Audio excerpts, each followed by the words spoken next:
Muy buenas tardes. Muy buenas tardes para todos.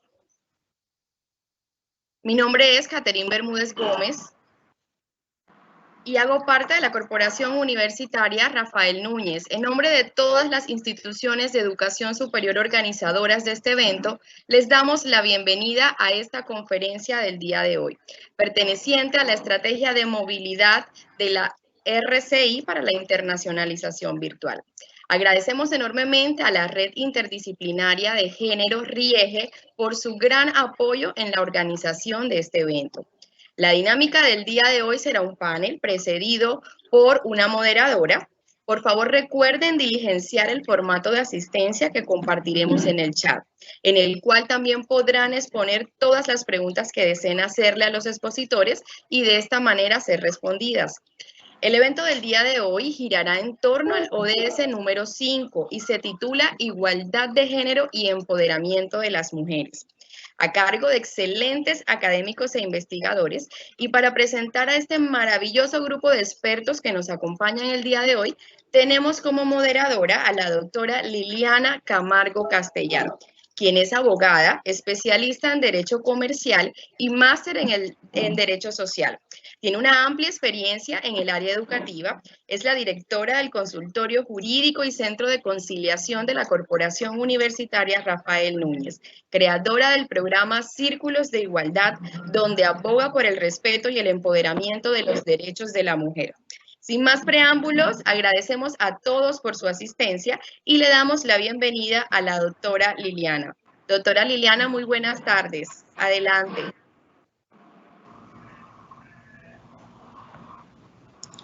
Bueno, muy buenas tardes. Gracias por esa presentación. Les doy la bienvenida a todos. Para mí realmente es un honor participar de este evento. Antes de iniciar, quiero agradecer especialmente a todas las entidades que organizaron el evento por invitarme a moderar este panel. Sobre un tema que es de suma importancia para todos, hombres y mujeres. Hablar de igualdad de género y empoderamiento de las mujeres y las niñas es necesario. Y se hace necesario porque la mujer ha sufrido discriminación a lo largo de la historia, no solo en Colombia, sino en todo el mundo. Por esa razón, la Asamblea General de las Naciones Unidas adoptó la Agenda 2030 para luchar y para unar esfuerzos entre todos los países para erradicar la pobreza. Ese es el gran objetivo. Pero en la Agenda 2030 se establecieron 17 objetivos, objetivos que apuntan a diferentes frentes en los que hay que avanzar, que luchar, que implementar acciones para poder lograr ese gran objetivo que es la erradicación de la pobreza. Y entre esos 17 objetivos encontramos el número 5, que se refiere al logro de la igualdad entre los géneros y empoderar a todas las mujeres y las niñas. Un objetivo que está planteado junto con los demás para ser cumplido al año 2030.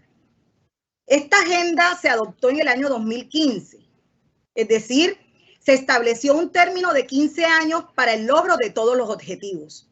A nosotros pues nos interesa saber cómo vamos en materia de igualdad de géneros y empoderamiento de las mujeres y las niñas. ¿Cuánto ha transcurrido? 6 años. ¿Cuánto falta? 9 años. 9 cortos años porque sabemos que el tiempo pasa rápido. ¿Qué ha pasado en estos 6 años? Piden mostrar el afiche en PDF, parece. Bueno, ¿qué ha pasado en estos años? 6 años que han transcurrido desde el 2015. Ha habido avances. En materia de este objetivo particularmente ha habido avances, pero no son avances significativos. ¿Pero qué pasó en el 2020? El mundo se enfrentó algo nunca antes visto, que fue la pandemia del COVID-19. Y esto automáticamente impactó en cada uno de los objetivos de la Agenda 2030. El objetivo 5 no se escapó de ello. Y entonces hemos experimentado en materia de igualdad de género y empoderamiento de las mujeres un retroceso en lo que ya se había logrado. Un retroceso que Colombia también evidenció. Vamos a mencionar, porque más adelante una de las panelistas va a entrar en detalle. Pero rápidamente, ¿qué nos deja la pandemia en Colombia para las mujeres y cómo afecta este objetivo número 5? Se evidenció un aumento del trabajo no remunerado. Cuando hablamos de trabajo no remunerado, ¿a qué nos referimos? A las tareas de crianza y a las tareas de cuidado. Tareas de crianza, ¿a qué se refiere? A acompañar a los hijos en la rutina diaria, a acompañarlos en su proceso académico. Ese es el rol que la sociedad le ha establecido a la mujer. Y entonces en la pandemia los niños no podían ir al colegio y es la mujer a la que le corresponde, de acuerdo con la sociedad, asumir esa tarea. Asumir también la tarea del cuidado de los enfermos. Asumir la tarea del cuidado de los ancianos. Ellos no se podían desplazar a los centros de salud. La mujer debía asumir esa tarea. Y entonces se evidencia una sobrecarga laboral. La mujer asume todas las tareas de cuidado, de organización de la casa, pero además esas mujeres que hacen parte del mercado laboral también tenían que seguir cumpliendo con las tareas, o sea, trabajar desde su casa. Y entonces comienza la sociedad a decir, las mujeres son unas superpoderosas, todo lo pueden, son maravillosas, hacen una cosa, hacen la otra, y aplaudirnos por las redes sociales, por todas partes, cuando realmente no somos superpoderosas. Sencillamente esto está evidenciando toda esa discriminación, toda esa desigualdad de la que somos víctimas. Porque el trabajo del hogar, el trabajo del cuidado, el acompañamiento de los hijos debe ser compartido por los miembros del hogar. Ese es el deber ser en una sociedad igualitaria. Pero no, se evidenció esa sobrecarga laboral, que también impactó en la brecha laboral. Porque muchas mujeres que hacían parte del mercado laboral tuvieron que renunciar a sus trabajos. Otras pedir disminución de la jornada laboral con la consecuencia de disminuir su salario, afectando notoriamente sus ingresos. ¿Y qué decir de las que no hacían parte del mercado laboral? Si antes de la pandemia no lograron conseguir trabajo, con la pandemia mucho menos. Y entonces aumenta esa brecha. Y solo faltan 9 años. Se evidencia también el flagelo de la violencia intrafamiliar, especialmente de la violencia por parte de la pareja, donde la mujer es la víctima. Porque con el confinamiento la mujer tuvo que vivir con su agresor y sufrir las agresiones que en un número significativo de casos terminan con la muerte. Y entonces la sociedad se conmociona cuando prendemos el televisor, cuando abrimos los periódicos, cuando revisamos nuestras redes sociales y encontramos hoy murió, hoy fue en manos de su pareja, fue asesinada en plena fiesta de 15 años y todos estos casos que nos han conmocionado como sociedad. Entonces no vamos por un buen camino. Por esa razón, la Organización de Naciones Unidas hace un llamado enérgico para redoblar los esfuerzos a fin de que estos 9 años se logre el cumplimiento de esos objetivos. Y entonces ese llamado convoca a los líderes mundiales, a seguir ejerciendo ese liderazgo, a colocar presupuestos a favor de esta lucha. Un llamado a la acción de las instituciones locales. Y ese llamado a la acción debe verse reflejado en las políticas públicas de las instituciones. Debe verse reflejado en el presupuesto. Debe verse reflejado en el plan de trabajo de las organizaciones, de estas instituciones, de las alcaldías, de las gobernaciones. Y también hace un llamado a la acción personal, porque somos parte de esta problemática. Y especialmente a los jóvenes, a la sociedad civil y a todas las organizaciones privadas, donde obviamente estamos nosotras, las instituciones de educación superior, las escuelas. Por esa razón hoy estamos reunidos en este escenario, porque tenemos que seguir hablando, pero no basta con hablar, no basta con hacer activismo por las redes sociales, como llamo yo activismo de teclado. No. Este objetivo necesita acciones concretas. Y fíjense que no es hablar solo de las instituciones mundiales, de hablar de las instituciones locales. Es también hablar de cada uno de nosotros y de los escenarios privados en donde nos desenvolvemos. El hogar, nuestro trabajo, la universidad. Es un llamado. Me agrada que mis estudiantes y que los estudiantes de la institución, de la Fundación Tecnológico Confenalco estén presentes en este evento. Porque a eso nos dirigimos, a sensibilizar a todos los que nos están oyendo. Todos podemos hacer algo. Y ese es el llamado. Solo nos quedan 9 años. 9 años. Y eso se va muy rápido.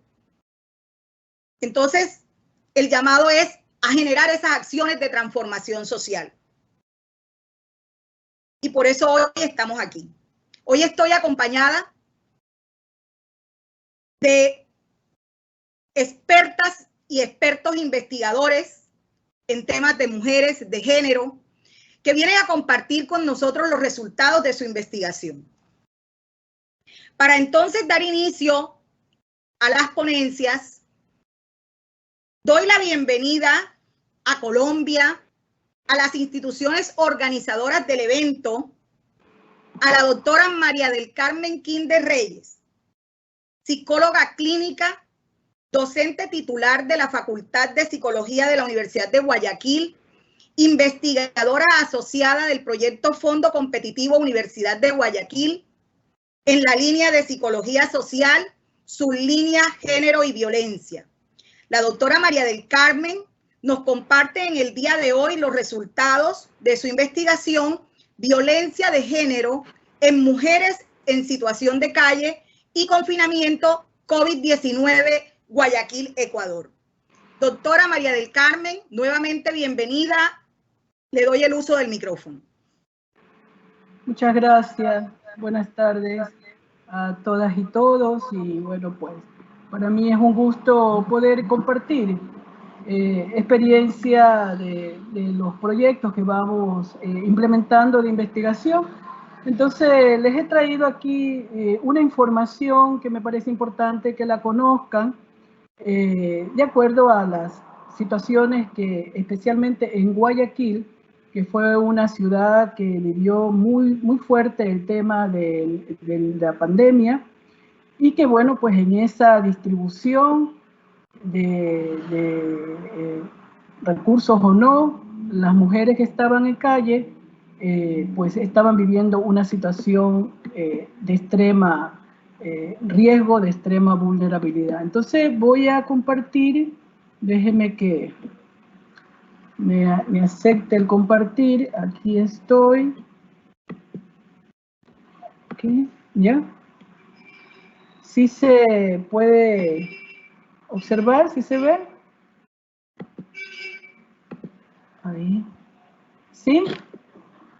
¿Me van retroalimentando si se ve?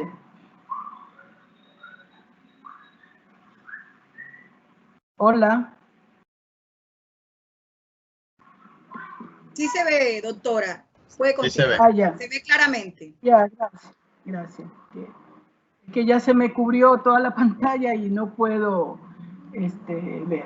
Bien, el tema que he traído tiene que ver con la violencia de género en las mujeres en situación de calle y que luego, pues, debido a las determinaciones gubernamentales, pues, había que quedarse en casa, quedarse en algún lugar, y en este caso ellas tuvieron que quedarse en albergues, ¿no? Ya sabemos pues que la pandemia incrementó este tema del confinamiento y distanciamiento social, ha incrementado la situación de violencia hacia la mujer, ¿no? Ya eso está determinado, se ha recogido información y la OEPS lo ha confirmado, ¿no? Sin embargo, es un tema que está como invisibilizado.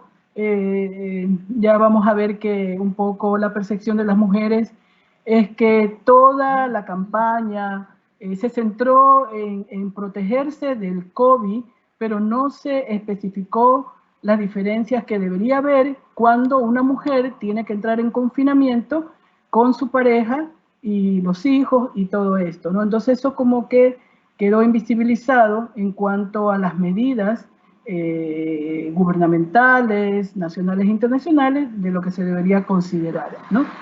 Este estudio, bueno, sobre el tema de habitantes en calle, es muy poco, al menos en mi país, Guayaquil, Ecuador, es muy poca la información que nosotros teníamos al respecto de la situación, incluso un censo de cuántas son las personas que están en calle. Entonces, a partir de eso, esta institución que participa con la universidad también, la Fundación Reza Refugio, y con fondos de un ministerio, el Ministerio de Inclusión Social, se decide pues levantar una información para ver cuál era la situación, ¿no? Entonces es un estudio exploratorio, descriptivo, hay datos cuantitativos porque se aplicó una encuesta y se sacaron datos, ¿no? General de hombres y mujeres, niños, adolescentes, adultos mayores en situación de calle, ¿no?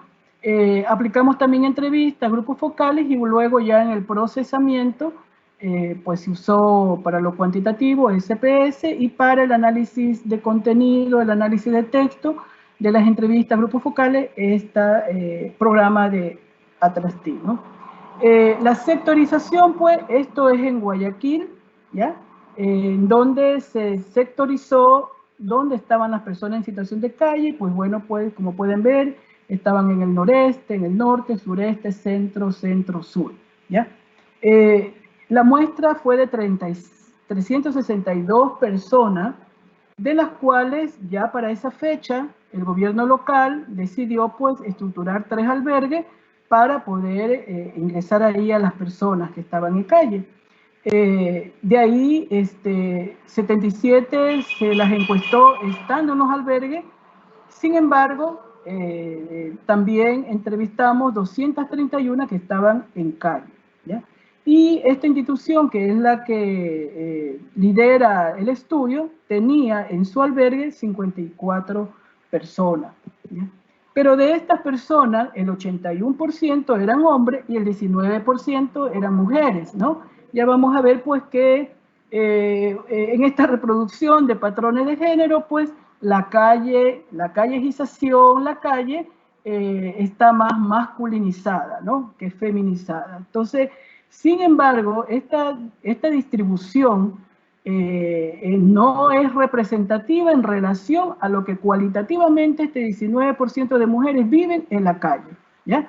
Ya vamos a ver pues que su nivel de riesgo es muy alto en relación a los varones, y también vamos a ver cómo los varones tienen una percepción de cómo las mujeres, a partir de ese rol reproductor asignado, cuando están en calle, pues se vuelve hasta una competencia para el varón, porque por su propia condición, como ellos dicen, ellas generan más compasión para que alguien, entre un hombre y una mujer, prefiera darle ayuda a una mujer, e incluso que a esta mujer le propongan alguna fuente de trabajo para que pueda lidiar con sus hijos, ¿no? Entonces, hay cualidad, a pesar de que el porcentaje es menor, Sin embargo, las circunstancias que ellas viven son situaciones de alto riesgo, ya vamos a ver, de abuso, de explotación, y que ellas también lo perciben de esa manera, ¿no?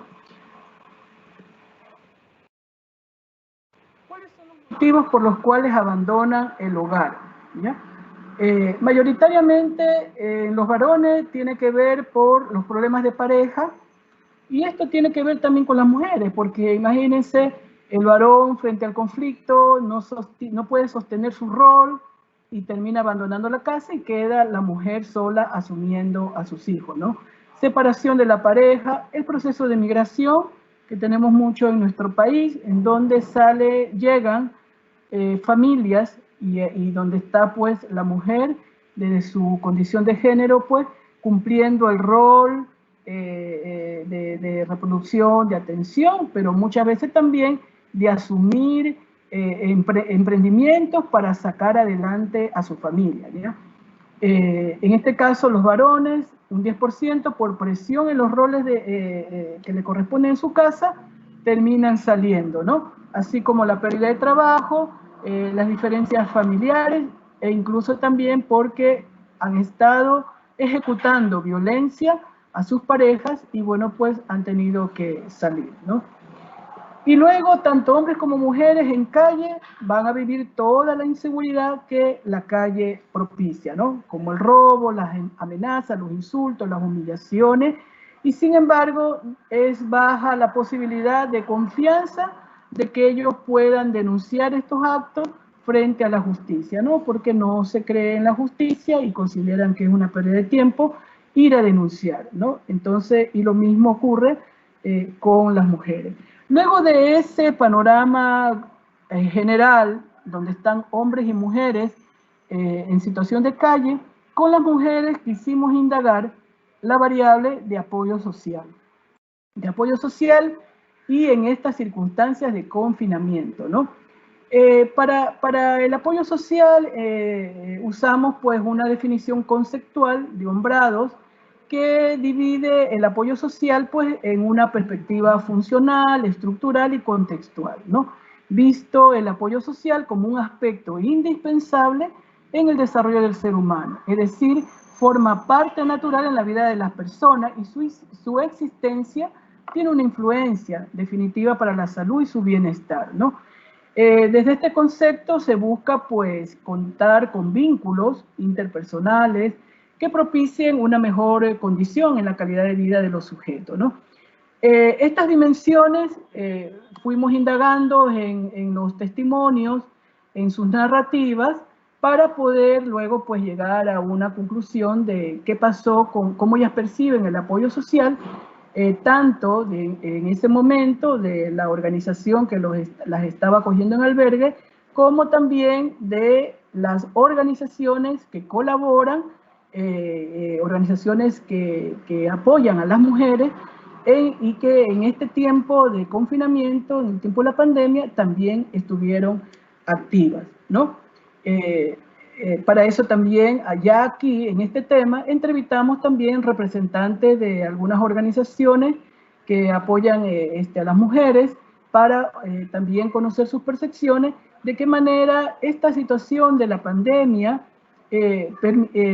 permitió que sacáramos a luz nuestros lazos solidarios y generar acciones de apoyo para las mujeres, de mujeres a mujeres, y que los organismos o las organizaciones que participaban también cómo contribuyeron, ¿no? Entonces ahí participaron 5 organizaciones, una que se llama Empoderamiento es recordar que tú puedes, de un programa del municipio, de un gobierno local de la ciudad de Guayaquil, que tienen un programa que se llama Amiga ya no estás sola. También la agrupación afroecuatoriana de mujeres progresistas, también Misión Alianza, la Cruz Roja, y una fundación también que tiene años trabajando en el tema con mujeres, como es la Fundación Hierbabuena, que junto a la fundación que generó este estudio, Redes de Refugio, estamos levantando la información, ¿no? En ese análisis de la ATRAS-T, entonces, nos permite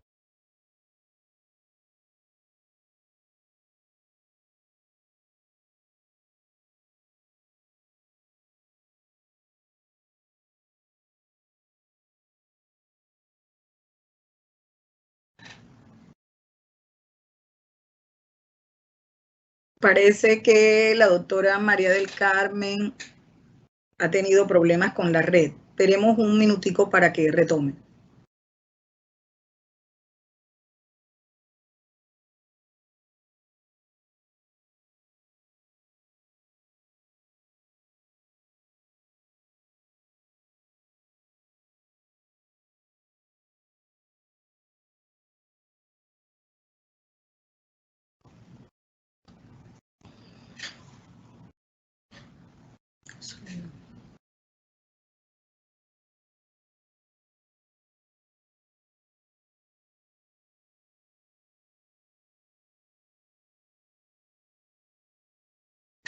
Bueno, vamos a esperar. La doctora María del Carmen parece que ha tenido inconvenientes con la red. Ustedes saben que en medio de la virtualidad, pues esto no es nada extraño. Vamos a esperar que ella retome la conexión. Mientras tanto, pues les recuerdo que el diligenciamiento del formulario de asistencia a todos los presentes y también que al finalizar la intervención de la doctora María del Carmen pueden formular sus preguntas a través del chat. Vamos a tener unos de 3 a 5 minutos para las preguntas. Entonces, aprovechemos estos minutos para ir diligenciando la asistencia. Nuevamente agradecemos por la participación, por estar conectados. En este momento tenemos 119 personas que nos están escuchando. Esto es maravilloso, que 119 personas estén hoy, a esta hora, interesados en un tema que nos compete a todos. Los problemas de mujeres no son problemas de mujeres. O sea, no son solo preocupación de las mujeres, son preocupación de los hombres, es preocupación de toda la sociedad. Entonces, qué bueno contar con esta asistencia masiva. No sé si de pronto está demorando un poco la doctora. ¿Será que damos paso a la ponencia de la doctora Nina y luego la doctora retoma?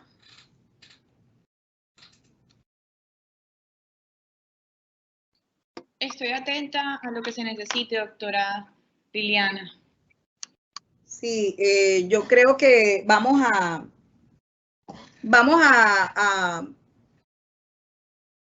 desarrollar su ponencia, doctora, porque está demorando la doctora María del Carmen. Entonces, por esta situación que se nos presentó, voy a darle paso a nuestra otra invitada, la doctora Nina Ferrer Araujo. La doctora es decana de la Facultad de Derecho de la Universidad San Buenaventura, es magíster en Género, Sociedad y Políticas Públicas, candidata a doctora en Humanismo, Humanidades y Persona. Es investigadora en el área de Género y Feminismo en Derecho. Es activista de la Mesa del Movimiento Social de Mujeres de Cartagena y Bolívar. Es una persona interesada en toda esta temática de género, en toda la problemática de mujeres, y en el día de hoy viene a compartirnos su ponencia Resistencia frente a las violencias económicas, realidades locales más allá del ODS 5. Entonces, vamos a escuchar atentamente a la doctora Nina. Doctora, le cedo el uso del micrófono. Bienvenida. Muchísimas gracias, doctora Liliana. Es para mí muy grato saludarla, porque bueno, también tenemos una historia académica compartida en el Tecnológico con FENALCO. Entonces, bueno, muchísimas gracias también a la Fundación Universitaria Tecnológico con FENALCO, a la Universidad Rafael Núñez, a la Red RIEG en general, que bueno, hicieron posible este evento. Muy agradecida. Lo que les voy a presentar en realidad no son resultados definitivos sino que realmente hacen parte más de la primera inmersión de campo en el marco de mi tesis doctoral. Entonces, regálenme un segundo para para poder compartir. No sé si en este momento se estará viendo. Aún no, doctora. Ok, vamos a ver qué sucede, porque no puedo compartir.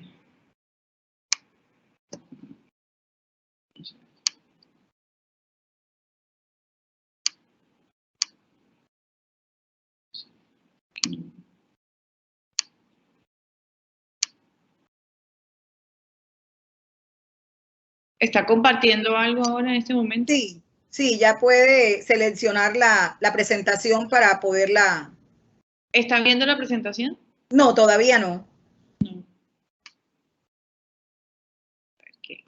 Estábamos viendo la pantalla completa, doctora Nina. Es que solamente me quiere permitir compartir, pues o sea, no me deja compartir ventana ahora sí. ¿En este momento sí? Sí. Amplíe la diapositiva, la presentación. Nada, no, todavía no cambia. ¿Ya? Nada. Veo que hay nada. Le está haciendo clic, pero no responde. Si quiere, podemos iniciar así, no sé. Debería estar compartiendo. Dice, sí. El uso compartido se puso en pausa hasta que vuelva a la ventana compartida. Okay. Vamos a hacer un nuevo intento. Tiene que ponerla en modo presentación y después compartir. Excelente, ya. La ventana compartida. En este momento. Sí, ya la estamos viendo y estamos en modo presentación. Muy bien. Listo. Puede continuar, doctora. Bueno, muchísimas gracias. Lo que les decía en principio, básicamente lo que voy a hacer es una presentación de la primera inmersión de campo de mi tesis doctoral. La he titulado Resistencia frente a las violencias económicas, realidades locales más allá del ODS 5, y de pronto explicarles un poco la razón de por qué lo he denominado así. Está relacionado con una forma diferente de comprender la violencia de género. Normalmente podríamos decir que existe como unos acuerdos internacionales en la manera como se concibe o se conceptualiza la violencia de género. Yo le he denominado oficialista. En algunos estudios vamos a encontrar como la conceptualización hegemónica de la violencia de género.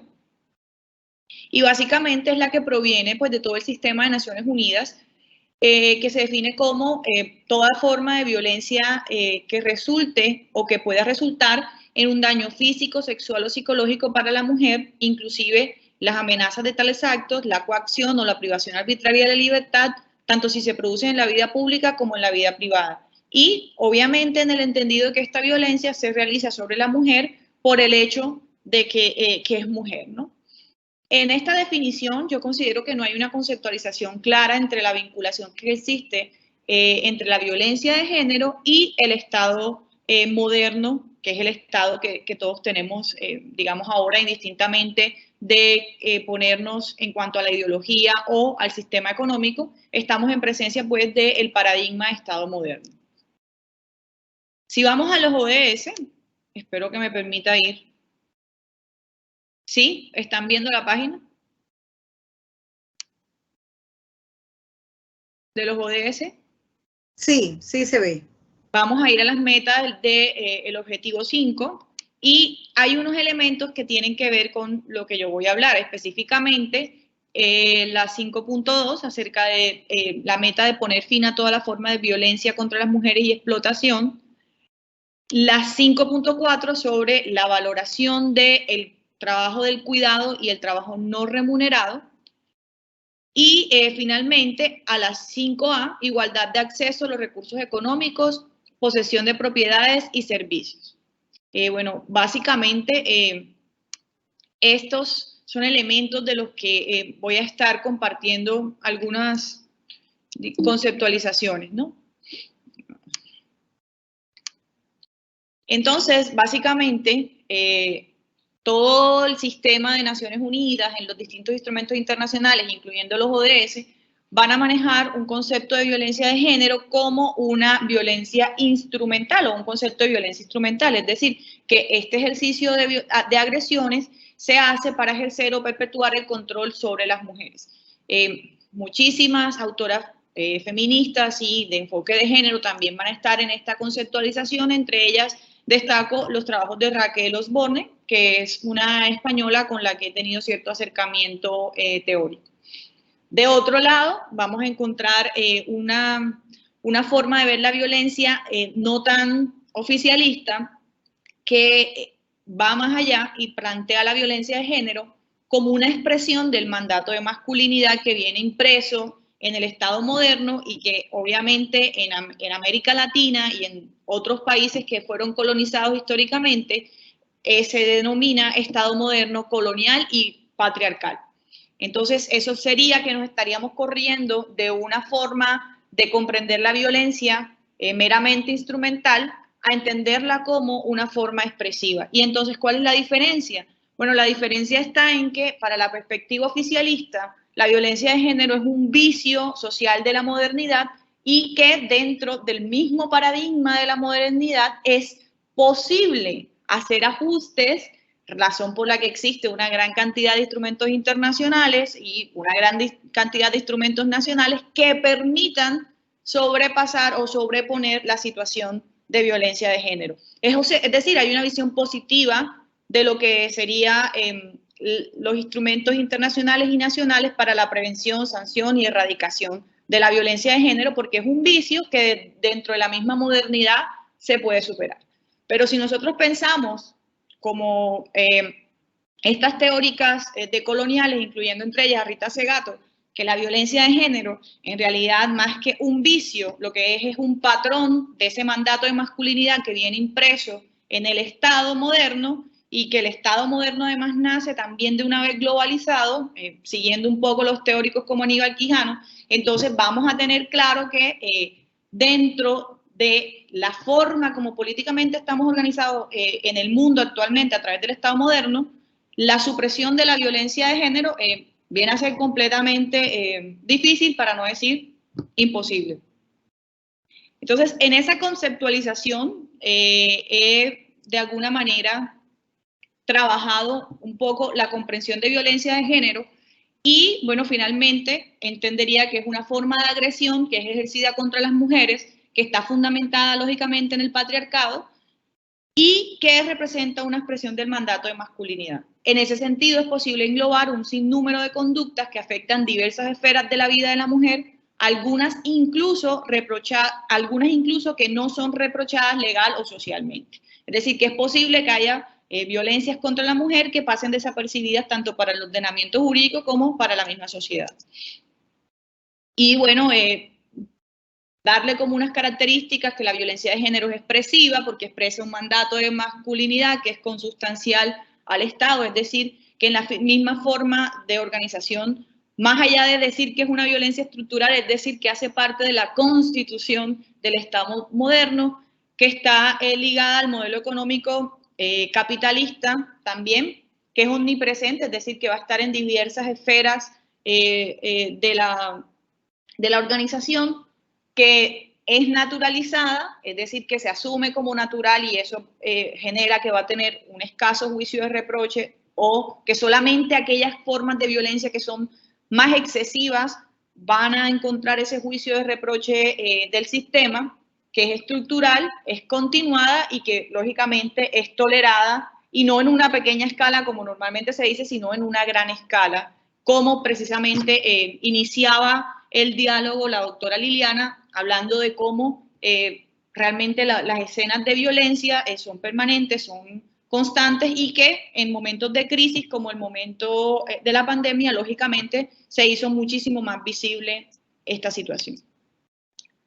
Entonces, en ese marco de idea, obviamente, pues voy a tener una conceptualización de violencia económica diferente a la conceptualización que podríamos decir es un poco más oficialista, que obviamente la va a asociar con un sistema patriarcal, pero va a ver a la violencia económica siempre como una forma para un fin. Es decir, va a haber a la violencia económica en su gravedad solo en la medida en que siempre estamos repitiendo que con la violencia económica, que la estamos juntando mucho a la violencia patrimonial, es posible o se facilita en mayor medida otras formas de violencia más agresivas. Yo particularmente creo que la violencia económica es tan agresiva con el proyecto de vida de las mujeres que la padecen que las distintas formas de violencia. Es decir, no creo que estemos en una escala de menor lesividad como normalmente se está manejando y que tampoco es exclusiva de la violencia doméstica como normalmente se está considerando. Entonces, yo la veo más como una forma de violencia expresiva, que lógicamente sí está articulada con el patriarcado, pero básicamente está articulada con la forma como es necesario organizarnos económicamente para que el Estado moderno continúe viviendo, continúe perviviendo, porque el Estado moderno necesita, para pervivir, una clase que sea explotada y finalmente esa clase que es explotada o esos grupos que van a ser explotados van a estar atravesados por la condición de sexo, raza, género, identidades, es decir, esto que las teóricas norteamericanas del feminismo negro habrían dicho las interseccionalidades o lo que Rita Segato diría las imbricaciones. Y en ese sentido, pues, la violencia económica requiere una comprensión mucho más sistemática con las distintas formas de explotación que perviven hoy en los estados modernos para que el sistema pueda seguir funcionando. Voy a saltar esto porque solamente tengo 20 minutos y creo que había toda una conceptualización histórica sobre las violencias económicas, pero también resaltar que así como históricamente, digamos, la forma en Europa, en la colonia, en África, las mujeres van a ser específicamente violentadas por las imposiciones del sistema moderno, específicamente del capitalismo global, que empieza a partir de 1492, por decir una fecha simplemente, que es la fecha pues, de la conquista en América. Realmente también siempre las mujeres han hecho actos de resistencia. Entonces, como por ejemplo las mujeres esclavas del Caribe durante el siglo XVIII, en que empezaron a tener excedentes en los campos algodoneros que les permitirían no solamente el aprovisionamiento propio, sino también que las convirtieron en mercaderes, en vendedoras y que esto le permitió tener excedentes para inversión propia y de sus familias. Esto fue lógicamente una forma de resistencia frente a un sistema colonial que las explotaba. En Colombia la violencia económica viene siendo definida por la Ley 1257 del 2008 como cualquier acción o visión orientada al abuso económico, al control abusivo de las finanzas, recompensas o castigos monetarios de las mujeres por razón de su condición social, económica o política. El daño consecuencia de tal violencia se ha definido como la pérdida, transformación, sustracción, destrucción, retención o distracción de objetos, instrumentos de trabajo, documentos personales, bienes, valores, derechos o bienes, valores o derechos económicos destinados a satisfacer las necesidades de la mujer. Lógicamente, obviamente la ley 1257 del 2008, con todo, digamos, lo que significa legislativamente y que celebro, sigue en este patrón tradicional en el que la violencia económica es una forma de violencia instrumental en la que su riesgo parecería estar solamente dado por la conexidad con otras formas de violencia y en la que solamente pareciera atacarse el campo de la familia, ¿no? Hay una sentencia de la Corte Constitucional, la sentencia T012 del 2016, que si bien pareciera abrir en principio la violencia económica, luego finalmente dice que es una forma de violencia donde el abusador, y habla del abusador referido siempre a un contexto de pareja y a una relación individual. Es decir, que actualmente en Colombia la violencia económica se asimila mucho o siempre en todos los casos se lleva a pensar solamente en la violencia patrimonial, solamente en el ámbito doméstico y se olvida el contexto de explotación económica en el que todas estas categorías que vienen interseccionadas atraviesan la experiencia de las mujeres que son explotadas, ¿no? En ese sentido, pues planteo lógicamente una comprensión en que la violencia económica no solamente va a aparecer vinculada a las relaciones familiares, sino que se va a manifestar en políticas económicas y laborales, en la existencia de techos de cristal, en la invisibilidad y subvaloración del trabajo del cuidado, en la correlativa feminización del trabajo del cuidado, en la justificación de la existencia de brechas salariales, en la justificación de la informalidad, en el uso de aparentes avances laborales como la flexibilidad para fomentar formas de explotación doméstica de las mujeres, entre otras. Así como, por ejemplo, las políticas de ajustes estructurales o las políticas de austeridad en los estados, que finalmente también son formas de perpetuar estas violencias económicas. ¿Cómo la comprendo en mi ciudad? Bueno, creo que es necesario comprenderla en una ciudad de un crecimiento acelerado, bajo el paradigma de un desarrollo que nunca termina, que finalmente es el paradigma de desarrollo que nos viene impuesto desde la modernidad, con altos índices de desigualdad social, en una ciudad de mayoría negra pero racista, lo que me parece bastante estructural para la comprensión de la violencia económica en la ciudad, en la que hay unos altos índices de informalidad laboral por encima del 50% de la población económicamente activa, que es cuenca de turismo sexual y que, bueno, lógicamente hay muchas luchas de las mujeres hoy en Cartagena sobre la vida de las mujeres negras, de las mujeres empobrecidas, de las niñas que desaparecen y no se sabe de ellas. Lógicamente se presumen estos fines de trata, pero no existe una investigación seria sobre el tema.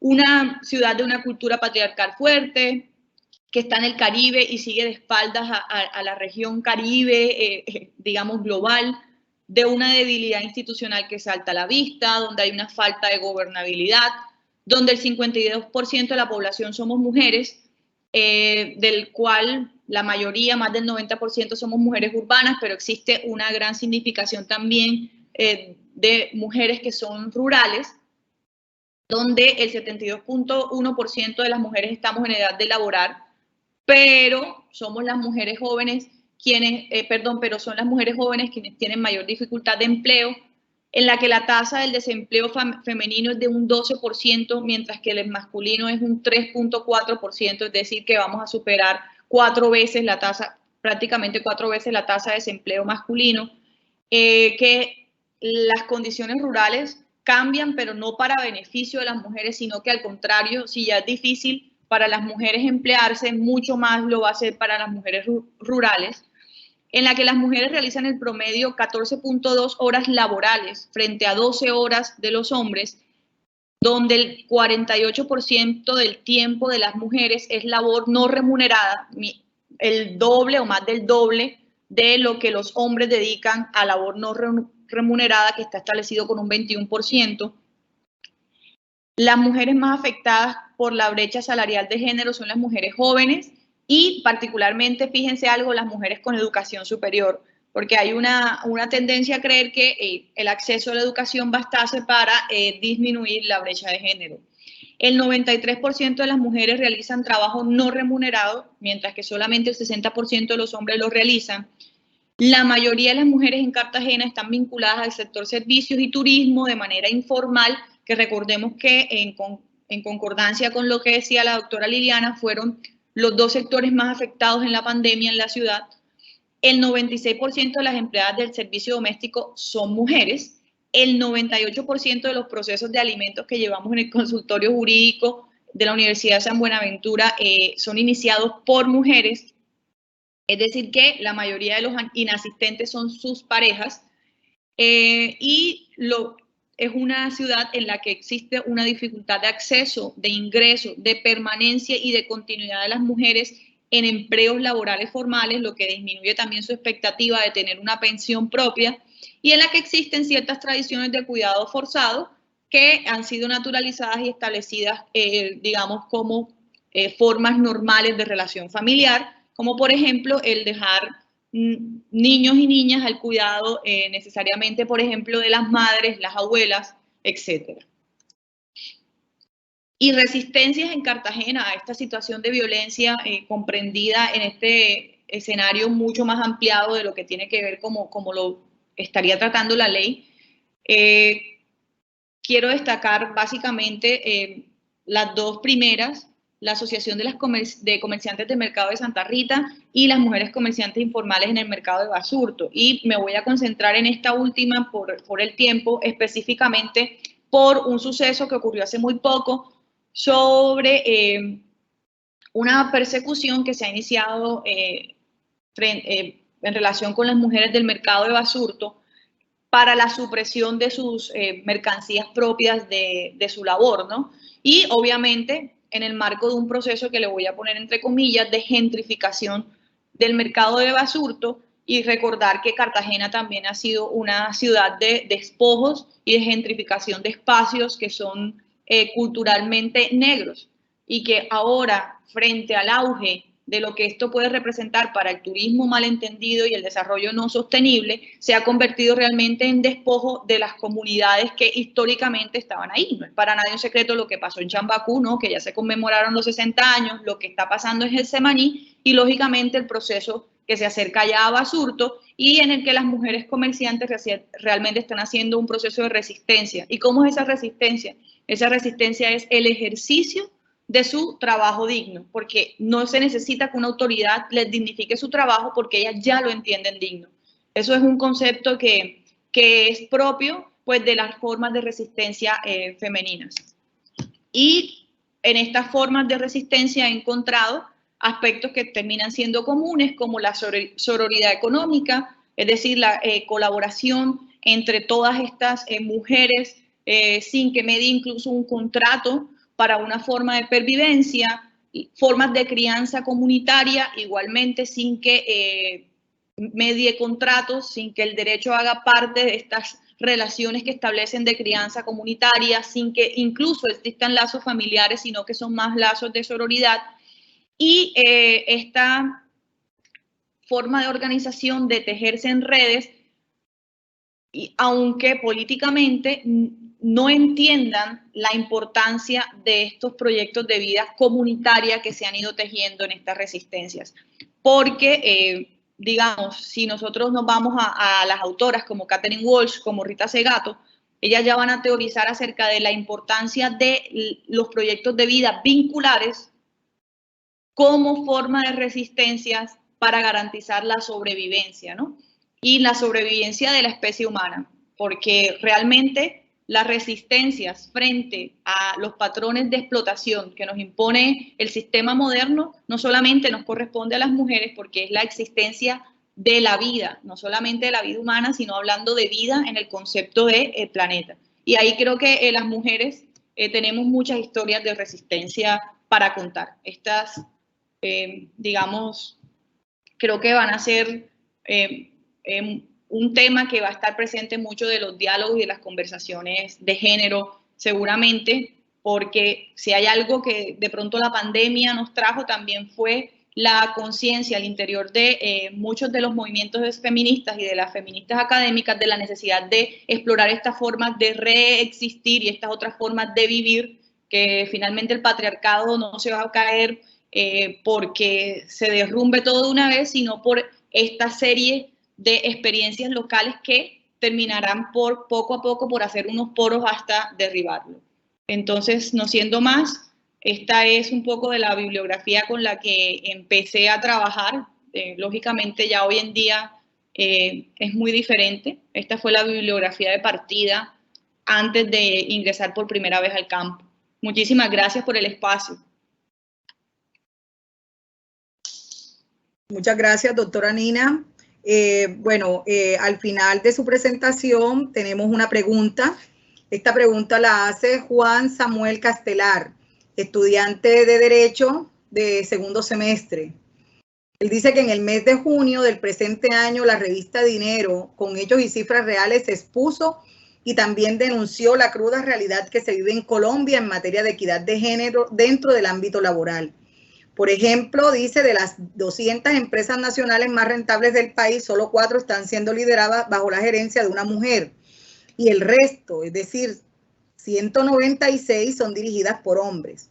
En este contexto dice, tengo 2 preguntas. ¿Qué factores políticos, económicos, jurídicos o sociales están alimentando esa injustificable desproporción? Sería la primera pregunta, doctora. Y bueno, vamos a leerle enseguida la segunda para que enmarque todo en una misma respuesta. ¿Cree usted que Colombia, dentro de su marco jurídico, debe realizar esfuerzos reales que permitan construir escenarios laborales en donde hombres y mujeres puedan tener las mismas oportunidades de ocupar cargos importantes bajo condiciones de equidad? Muchísimas gracias. ¿Me recuerda el nombre del estudiante? Se llama Samuel Castelar. Es de segundo semestre, ¿cierto? Sí, sí. Bueno, muchísimas gracias, Samuel. La verdad es que a mí me alegra muchísimo que un joven estudiante de segundo semestre de Derecho tenga estas preocupaciones. O sea, eso quiere decir que hay un proceso de transformación. O sea, yo estoy realmente muy contenta con la pregunta. Y que esté investigando y que esté atento, por ejemplo, a lo que dice la revista Dinero, me parece supremamente valioso y creo que esas son esas formas de resistencia que finalmente van a acabar con la situación de la que estamos hablando, ¿no? Entonces, bueno, esta desproporción o esta brecha que normalmente en materia laboral nosotros decimos las brechas laborales que no solamente son salariales, sino que también tienen que ver con los techos de cristal, esta situación de que solamente en muy pocas empresas estén en los cargos directivos, estén mujeres. La doctora Liliana decía, en este momento yo estoy, por ejemplo, encargada de la decanatura, soy la decana de la Facultad de Derecho y Ciencias Políticas, pero cuando hacemos un ejercicio de los decanos y decanas de las universidades, las academias también tienen esos techos de cristal. Es decir, no solamente en el sector productivo, sino también el sector académico tiene esos techos de cristal. Es decir, ciertas posiciones a las que pareciera que la mujer no pudiera acceder. Y eso es multicausal. Es decir, existe una serie de complejas tramas que se han ido desarrollando históricamente que han dado lugar a eso. Obviamente, con algunos patrones culturales, pensémoslo, por ejemplo, el hecho de que las mujeres accedimos más tarde que los hombres a la educación superior, que además cuando hicimos ese acceso a la educación superior lo hicimos condicionados por una división sexual de las disciplinas, ¿cierto? Eso también marca lógicamente esto, pero también otros patrones culturales que enraizados hacen creer que las mujeres no podemos ocupar cargos directivos porque nuestro ejercicio es más hacia la tarea del hogar. Pero a mí me gustaría también empezarlo a pensar no solamente en términos de género, mujer y hombre, para no quedar solamente en ese esencialismo, sino también empezar a ver la amalgama de otras categorías y empezarnos a pensar, por ejemplo, cuántos de esos cargos directivos los ocupan mujeres negras, ¿sí? O cuántos cargos de esos los van a ocupar mujeres indígenas. Seguramente te vas a encontrar con que las mujeres que ocupan esos cargos también se corresponden con una clase social definida y con una forma de ser mujer definida, que sería lo que nosotros diríamos los patrones femeninos occidentalizados, como yo, por ejemplo, ¿sí? No es tan desafiante a la estructura patriarcal y al sistema moderno que yo sea decana, que lo fuera una mujer negra, cartagenera, ¿cierto? Que fuera decana de una facultad de Derecho. Lo mismo sucedería en este caso, en esa relación que hace la revista Dinero. Entonces creo que existe en el caso latinoamericano, además del tema de la construcción esta histórica que les decía, también que cuando se establece la colonia y los procesos de independencia, también vamos a tener una división entre una nueva raza, digamos, una nueva raza, criollismo, ¿no? Pero finalmente los criollos fueron más occidentalizándose para demostrar su valía y, lógicamente, para una mujer, en este caso, en el caso mío, más criolla, ¿cierto? En el caso de que existiera el criollismo, lógicamente es mucho más fácil históricamente acceder. Entonces, hay que también, yo creo que ya tenemos que empezarnos a dar estos debates de género más allá de solamente la categoría mujer y empezar a pensarnos en otras formas que coexisten para generar estas brechas, ¿sí? Entonces, sí hay una brecha salarial entre mujeres y hombres, pero crean que es mucho más amplia la brecha entre mujeres negras, mujeres indígenas y hombres blancos, ¿sí?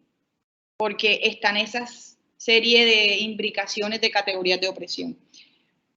Creo que el poder tener normas que permitan más escenarios laborales. Yo creo que el problema en Colombia no es de normas. Pues yo soy abogada, debería tener una fe en el derecho como herramienta, pero creo que normas hay. O sea, tenemos una cantidad de normas para tratar de garantizar las condiciones laborales de las mujeres.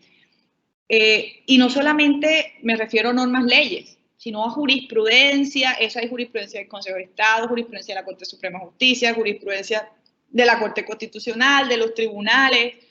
Yo creo que ahí el problema ya más es de cómo todo el sistema funciona contrario para los objetivos de la norma. O sea, creo que es como todo el sistema funciona contrario a los objetivos de la norma, indistintamente de que la norma diga que no podríamos seguir haciendo pruebas de embarazo a mujeres para ingresar al mercado laboral, ¿cierto?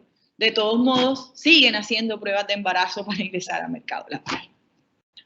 Entonces, creo que ahí el derecho sí es una herramienta, pero a veces como abogados tendemos a tener toda la esperanza puesta en el derecho como herramienta, y creo que en estos casos también hay que apostarle a otras formas que acompañen estos procesos. Es decir, bacano el litigio estratégico, pero también hay que hacer acción colectiva, también hay que hacer acciones de activismo. Las juventudes también tienen que activarse y apropiarse de los espacios de ejercicio de la política y del poder por fuera de los esquemas tradicionales. Creo que ahí está de pronto también otra, pero creo que las normas las tenemos, no sé, es mi postura. No sé, de pronto, sí pueden ser mejores, sí, pero si por lo menos lográramos cumplir lo que tenemos, creo que ya sería un buen avance, ¿no? Bueno, muchas gracias, doctora Nina. Creo que ha dado usted respuesta de manera brillante a la pregunta del estudiante. Entonces, no hay más preguntas en el chat, así que podemos dar paso a la ponencia de la doctora María del Carmen, quien ya se encuentra nuevamente con nosotros. Doctora María del Carmen, vamos a darle continuidad a su ponencia.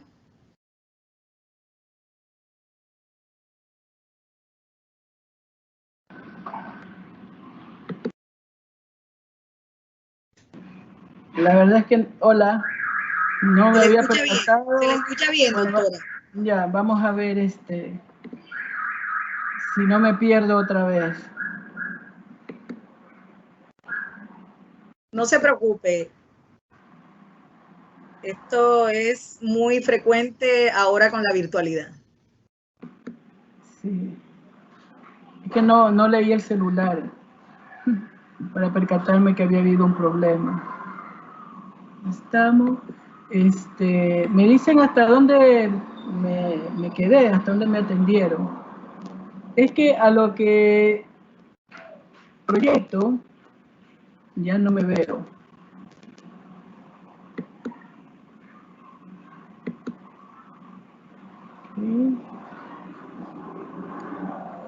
No está proyectando todavía. ¿Ya? Ahí. Ahí, ¿sí? Sí, ahí puede retomar. Se salió.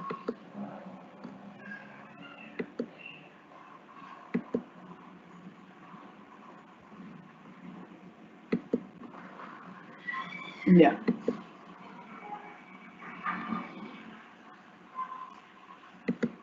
Estaré atenta al celular, por si acaso, al WhatsApp. Ya, yo había indicado, creo que llegué hasta por aquí, indicando que la distribución en cuanto al porcentaje de hombres y mujeres en calle, teníamos mayor porcentaje de varones y un poco ahí, pues, pudiéramos decir que la calle está más masculinizada, ¿no? Ahí otra vez se fue. Sin embargo, ese pequeño porcentaje en número, en realidad de manera cualitativa representa mucho más que eso por las circunstancias de alto riesgo en que viven las mujeres en situación de calle. No sé qué pasa.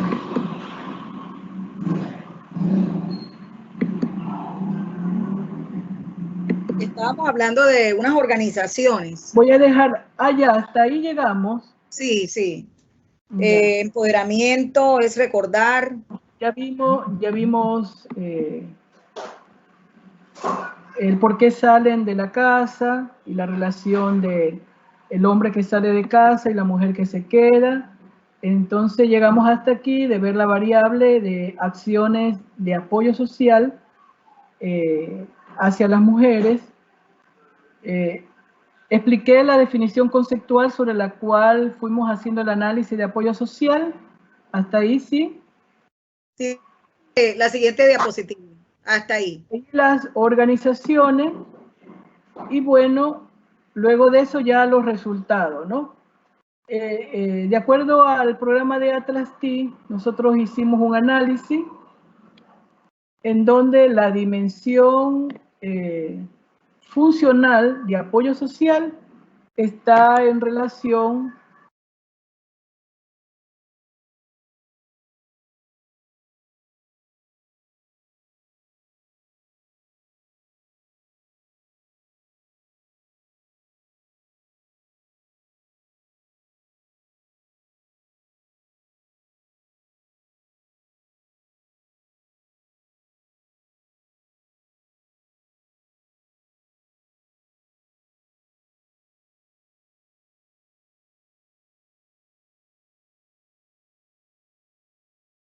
Bueno, parece que la doctora María del Carmen continúa con problemas. No sé, esperemos 2 minutos a ver si retoma y si no, pues continuamos con la agenda. Vamos a esperar les pido por favor paciencia, les recuerdo el diligenciamiento del formulario de asistencia y que pueden hacer sus preguntas al finalizar la ponencia a través del chat. Iremos a ver qué pasa con la doctora María del Carmen, si logra solucionar su problema.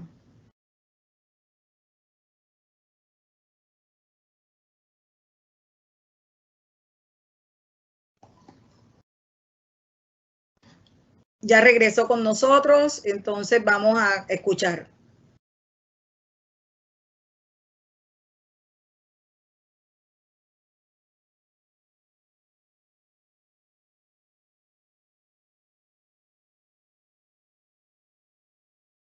Doctora María del Carmen, tiene el micrófono apagado.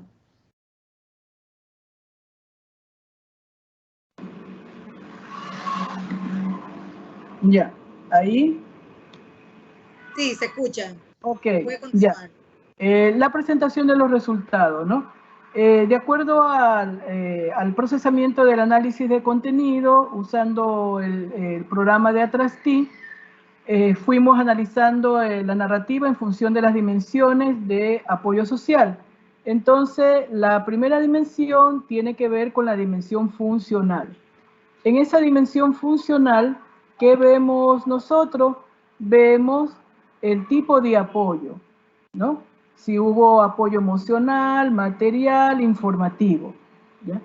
Entonces, ahí nosotros encontramos que las mujeres identificaban el apoyo informativo más a través de los medios digitales que de los medios formales, en este caso del gobierno, ¿no?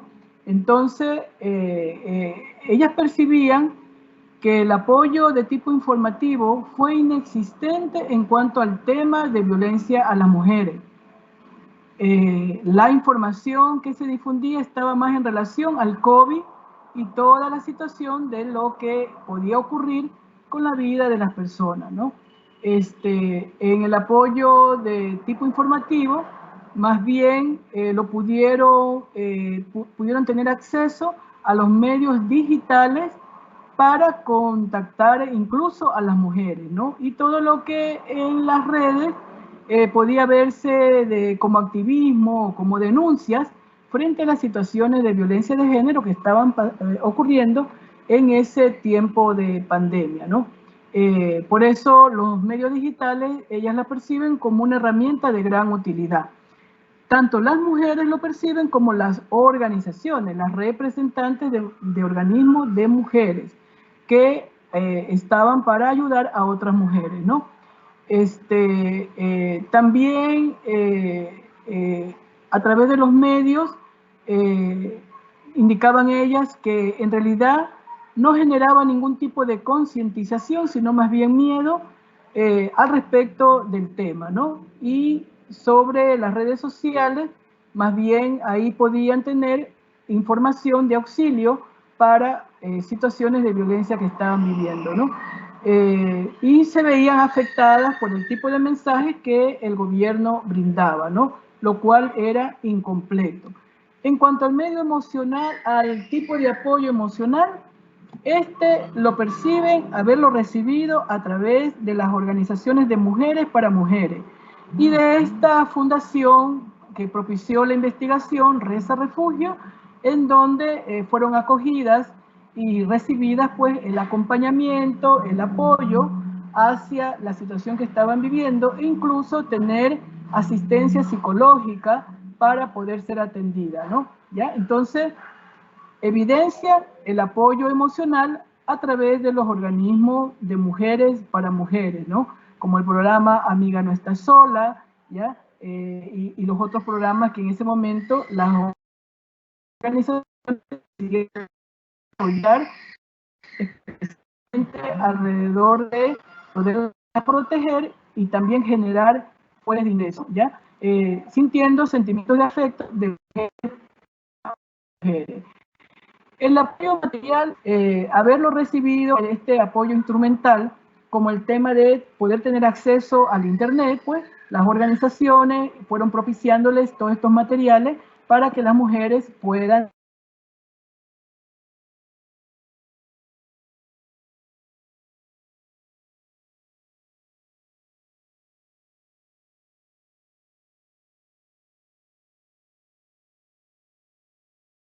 Bueno, vamos a esperar unos minutos a ver si retoma. Mientras tanto, voy leyendo unos comentarios que aparecen en el chat. Cindy Paola Guerrero nos comparte su opinión, dice que es estudiante de medicina de primer semestre de la Rafael Núñez. Ella dice que en muchos hogares de forma tradicional se les enseña a las mujeres a la subyugación y al pensamiento de ser el sexo débil, como sería la enseñanza de las mujeres en la educación superior y en la educación básica. Gracias, Cindy, por tu aporte. Es una realidad esto que comentas. Bueno, la doctora ingresó y nuevamente se desconecta. Entonces, vamos a seguir aquí conectados. Les agradezco su paciencia. Son cosas que ocurren en la virtualidad. Ya la tenemos nuevamente con nosotros. Continúe, doctora. Mil disculpas, perdón. No se preocupe, no se preocupe. Quisiera detenerme en todo este mapa conceptual que nos proporciona el Atrastí, pero voy a ir concluyendo, ¿no?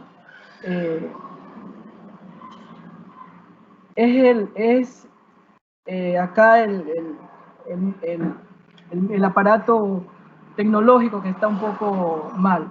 Miren, respecto a la dimensión funcional del apoyo social, entonces, ¿en qué se concluye? Que las mujeres perciben sentimientos de afecto de mujeres para mujeres, ¿ya? En ese momento, el apoyo lo perciben desde las mujeres, ¿no?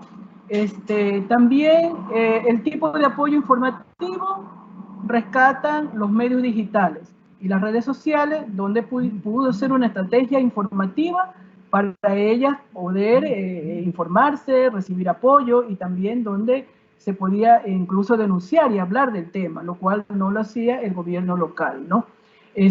Las campañas de comunicación sobre la pandemia, y a esto se complementa el apoyo material, de tener acceso a Internet, alimentación, E incluso estas organizaciones comenzaron a fomentar ahorro comunitario, es decir, a gestionar tipos de emprendimientos para mover un poco la economía de estos hogares, ¿no? Dado que estas personas, como están en calle, normalmente pues su trabajo es en la calle, vendiendo algo, haciendo maniobras en algún momento, artes también, o si no, pidiendo. Y eso ya no era posible debido a la determinación del gobierno de que había que entrar en confinamiento, ¿no?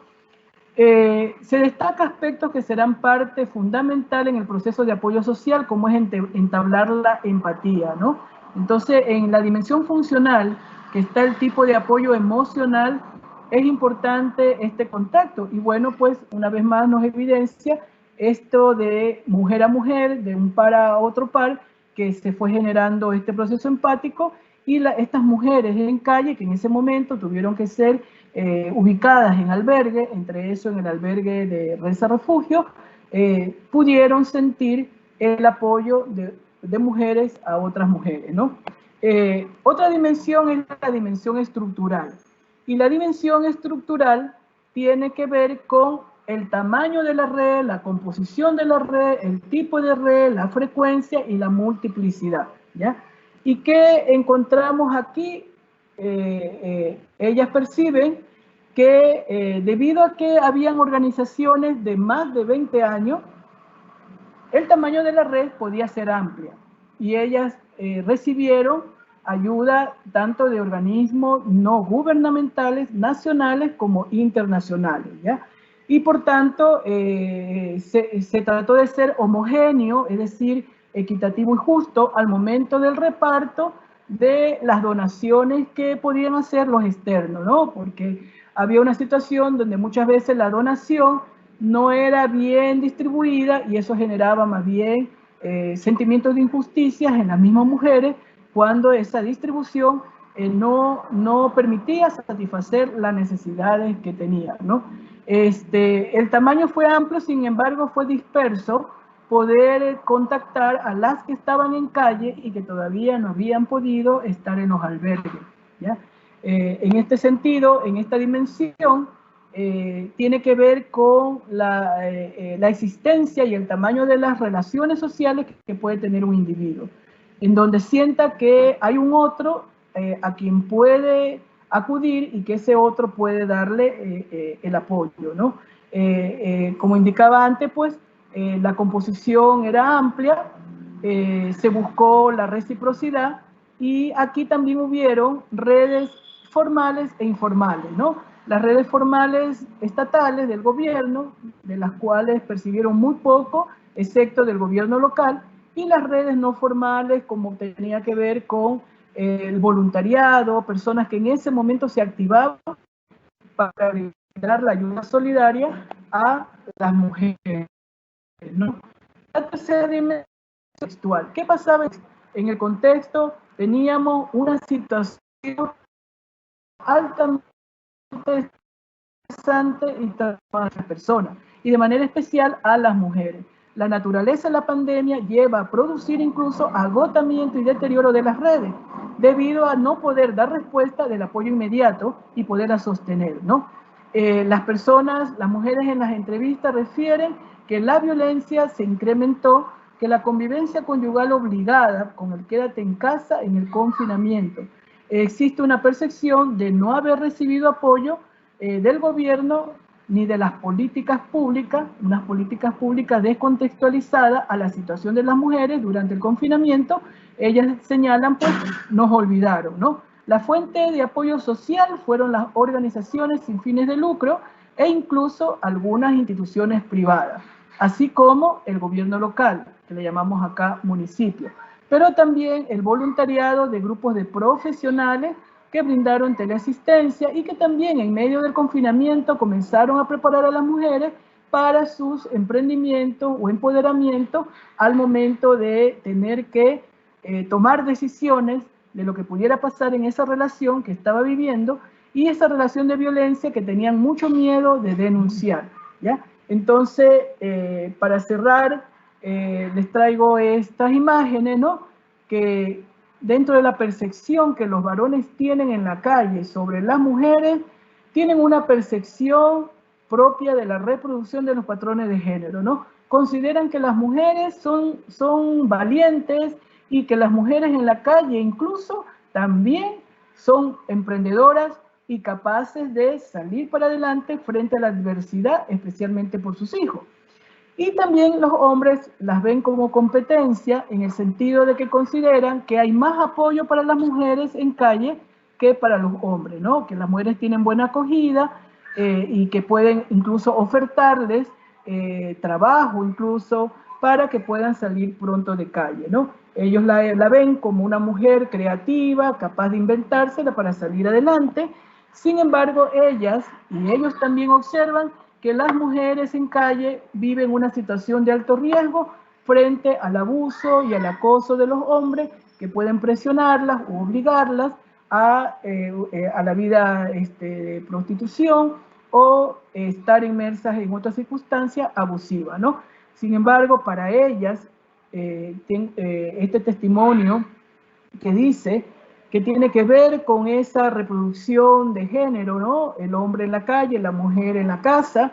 Vemos que la callejización está más masculinizada, donde los hombres, al no soportar muchas veces la responsabilidad de sus roles y vivir situaciones críticas, terminan abandonando por la carga de la responsabilidad, y las mujeres se terminan quedando solas, teniendo que ver cómo asumen la crianza de sus hijos. Pero también, si esta mujer está en la calle, como dice una de ellas, como te ven en la calle y eres una mujer, piensan que eres prostituta, piensan que te vas a vender, y ahí hay una persona que dice: no pude dormir toda la noche porque tenía miedo que me tocaran, ¿ya? Y abusaran de mí o me violaran.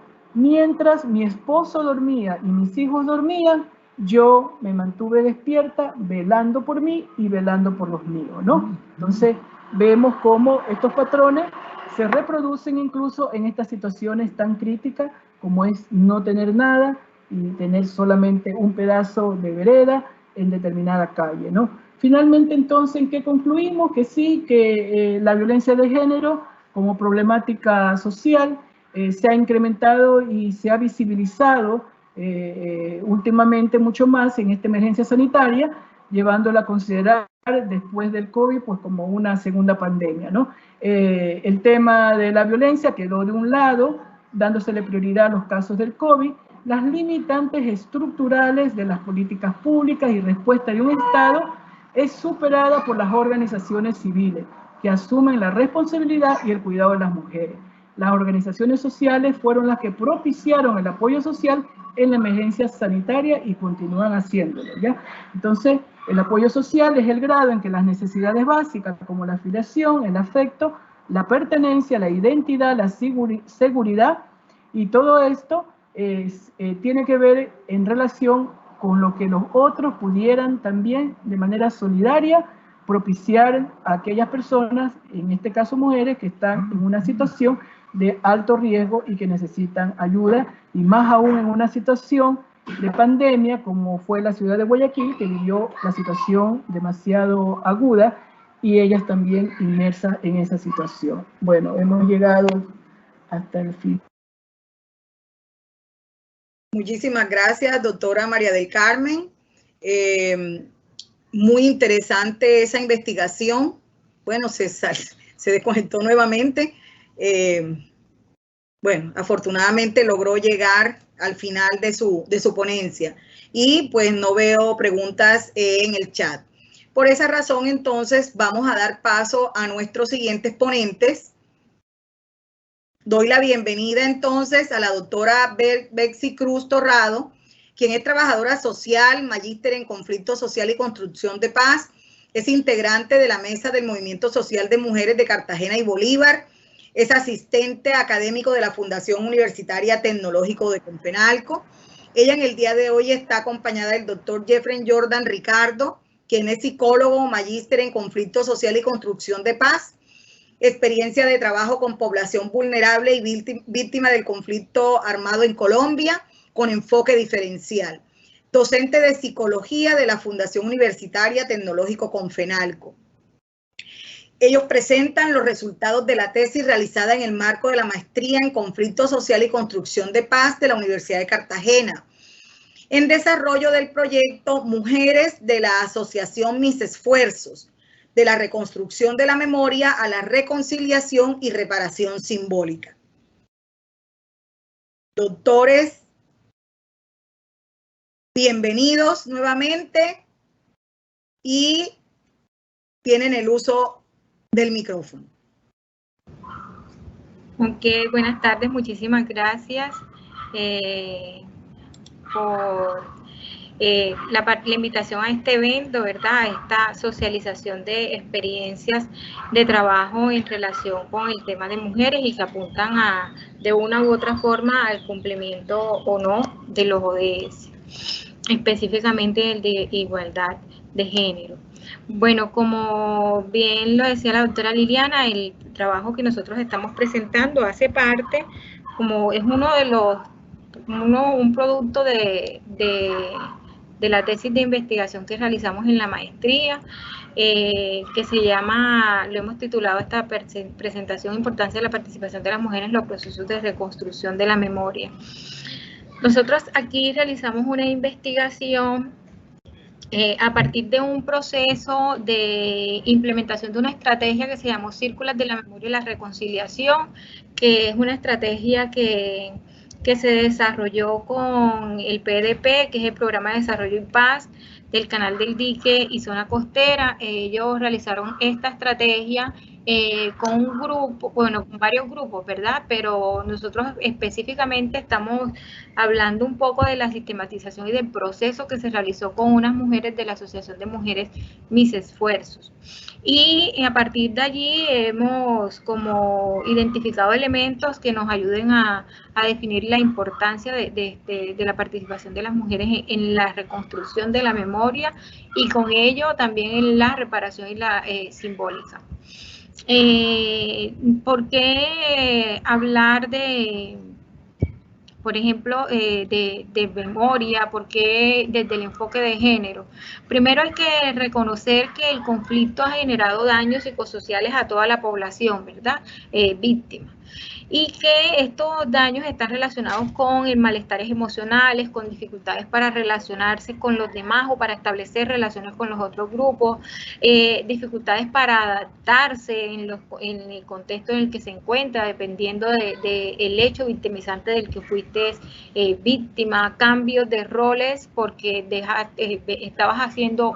Por ejemplo, eras agricultor y llegas aquí al territorio, a una ciudad como Cartagena, y ya te toca hacer otras cosas, buscar nuevas opciones de trabajo o asumir nuevos roles incluso para las mujeres, ¿verdad?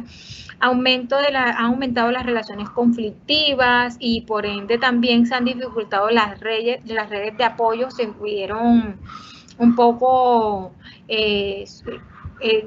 podría decirse que no perdidas porque la población, su red de apoyo era en la ciudad o en el pueblo en el que vivía más bien, y que en esta nueva ciudad le toca buscar y generar unas nuevas redes de apoyo.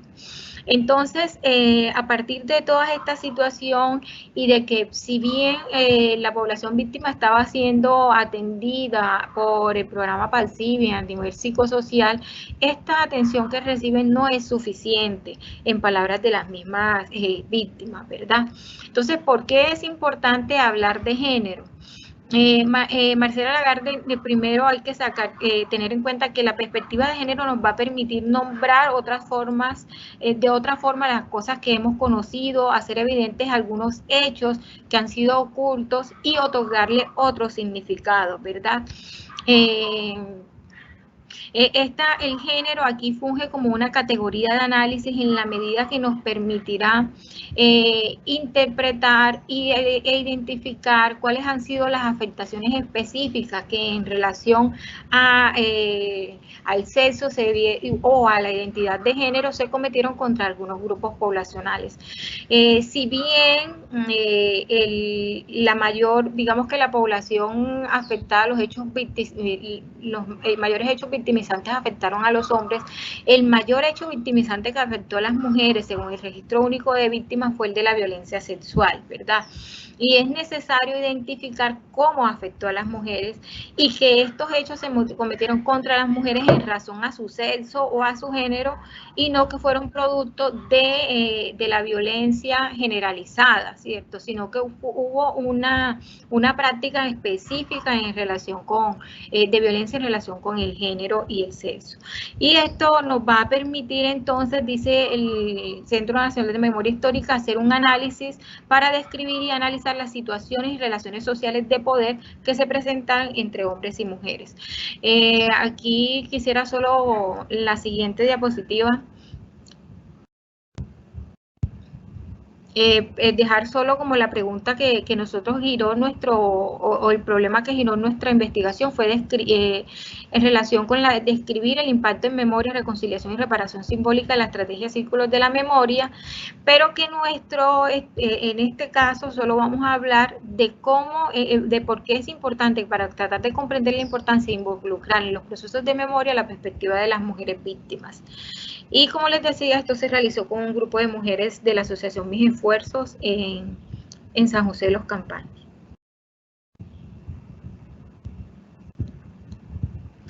Bueno, como ya habíamos escuchado, estas mujeres de la Asociación Mis Esfuerzos fueron víctimas de diferentes hechos victimizantes, pero ya nos queda claro también que primero que cada hecho victimizante se vive de forma diferente en cada sujeto específico, independiente de si es hombre o mujer, o si tenemos una población masculina, cada hombre lo va a vivir de forma diferente, así como cada mujer también. Pero, sobre todo, hay una diferencia aún más grande cuando hablamos de cómo vive un hecho victimizante hombres y mujeres. Por eso, aquí fue importante identificar, en primera instancia, cuáles fueron los hechos victimizantes que estas mujeres padecieron. En términos generales, los 4 hechos victimizantes que más se presentaron fue el desplazamiento forzado, la violencia sexual, como ya los había dicho Betsy anteriormente, el homicidio de un familiar cercano y el secuestro, ¿sí? Vivir estos hechos representa unas formas únicas en las mujeres, no solo en términos de cómo los padecen, sino también en términos de cómo los podrían expresar, es decir, las diferentes formas en las que las mujeres podrían encontrar maneras de superar el trauma o las dificultades psicosociales que se causan, las afectaciones psicosociales que se causan a partir de estas acciones victimizantes, ¿sí? Y aquí, bueno, algunas de las estrategias que se utilizaron precisamente para lograr que las mujeres, en medio de lo simbólico, lograran expresar aquello que por defecto, en el marco del conflicto armado, se reprime en la mujer, ¿sí? Dado que le implica concentrarse en la gran cantidad de daños de los cuales han sido víctimas. Entonces, si bien los hechos victimizantes se viven de forma diferente en las mujeres, se traducen de forma diferente en la forma como ellas viven o como ellas deben afrontar su nuevo estilo de vida, pues también los procesos de reparación desde lo psicosocial implicarán una forma diferente de abordar, ¿sí? No hay un esquema único y determinado para la población, ¿sí? Y en términos de mujeres, también hay otras condiciones propias de la población que hay que tener en cuenta para poder abordarlo desde lo que realmente representa la reparación simbólica, ¿sí? O la reparación desde lo psicosocial. Para eso nosotros hicimos un inventario de daños, realizamos con las mujeres un inventario de daños que permitió identificar no solo a nosotros, sino también a ellas mismas los 3 tipos de daños a los cuales habían estado expuestas. Aquí fue importante para las mujeres porque una cosa es lo que ellas sienten que están padeciendo, las estrategias que ellas autónomamente buscan o que han sido guiadas y orientadas a buscar para elaborar el trauma psicosocial, y otra cosa es poderle dar nombre, como nos decía Lagarde, a esa cosa que todavía no sabemos qué es, pero que sabemos que está ahí presente, ¿sí? Una vez la nombramos, obviamente es más fácil de abordar, es más fácil de intervenir, es más fácil para las mujeres elaborar. Entonces, desde el DANGA Proyecto de Vida tenemos lo que causa el desplazamiento, ¿sí? Tener que construir desde cero y además sin apoyo social. La doble carga laboral que implica una sobrecarga en términos de lo que patriarcalmente está representado para la mujer, ¿sí? o está asociado a el ejercicio femenino en el marco de lo doméstico y también de proveer, ¿sí? Nuevos roles, porque si bien la mayoría de los asesinados fueron los hombres, la carga de sustento pues también recae ahora sobre las mujeres que deben retomar el estilo de vida junto con sus familias, y eso hace que se trunquen expectativas, que se alteren sus funciones, se alteran posiciones en términos de la sociedad, y hace que modifiquen, digamos, que los proyectos de vida que en un inicio habían empezado a construir. En términos de lo moral, quizás el daño moral más significativo es la justificación de la violencia ejercida por el agresor, no solo la violencia que las convierte en sobrevivientes del conflicto, sino la violencia que reciben después de haber sido víctimas del conflicto armado. Así como si todo fuera una justificación, o si todo estuviera justificado en el marco de un precio a cambio de superar el daño. Y en términos psicosociales, pues bueno, tenemos obviamente los traumas no elaborados que afectan los procesos de resiliencia, y dependiendo del hecho victimizante, pues habrán algunos daños psicosociales específicos, como la pérdida del deseo sexual, la sensación de inseguridad, que puede ser real porque corre peligro su vida, pero también puede ser paranoide, una activación paranoide a partir de esta no elaboración del trauma.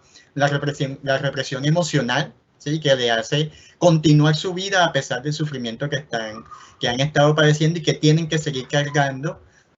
Manifiesta sobre todo en el insomnio y en problemas de autoestima que generan desconfianza no solo en sí mismos, sino en los demás, afectando obviamente la interacción de las mujeres con las otras personas que están en sus otras dimensiones sociales.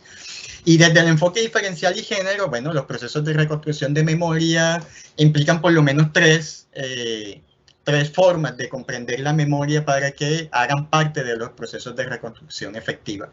Uno, desde Hallbach, hablamos de la memoria individual y colectiva, es decir, cómo desde el padecimiento personal o individual se conecta con ese sufrimiento de otra persona en lo individual, y en medio de lo grupal empiezan a reconstruir esa historia que ha sido silenciada y que ha sido invisibilizada, y que cada una de forma individual pensaba que solo les había sucedido a ella, y que quizás por eso no retomaba la importancia suficiente en el territorio. Desde Nora, los lugares de la memoria, que realmente tienen dos sentidos. Uno, en términos de que si el trauma no se ha elaborado, se convierten en un lugar de dolor y de sufrimiento, o se convierten incluso en un lugar a partir del cual ellas pueden empezar a resignificar su historia.